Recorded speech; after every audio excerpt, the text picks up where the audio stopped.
C'est à l'extérieur, hein, donc on est bien ventilé là, au maximum. Hein.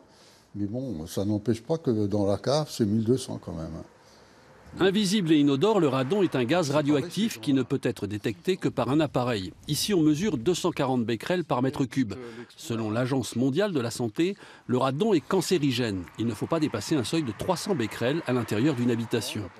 Or, l'association des mineurs retraités de la CGT a mesuré dans 5 maisons des doses de 3 à 4 fois supérieures.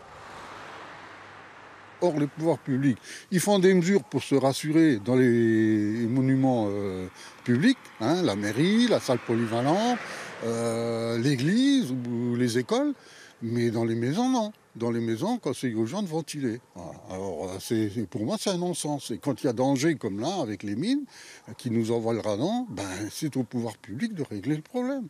Dans cette commune, bâtie sur les anciennes galeries de mines, on ne découvre pas le radon. Et l'ARS, l'Agence régionale de santé, se veut rassurante. Elle précise notamment que l'exposition au radon dans les bâtiments doit être évaluée en fonction de valeurs annuelles moyennes. En 2018, normalement, l'ARS devrait faire une étude sur nos bâtiments publics, mais vu les relevés de l'association, je demanderai à ce qu'il soit fait aussi un relevé sur les bâtiments privés. On va essayer de voir avec le sous-préfet si on peut négocier ça en tous les cas.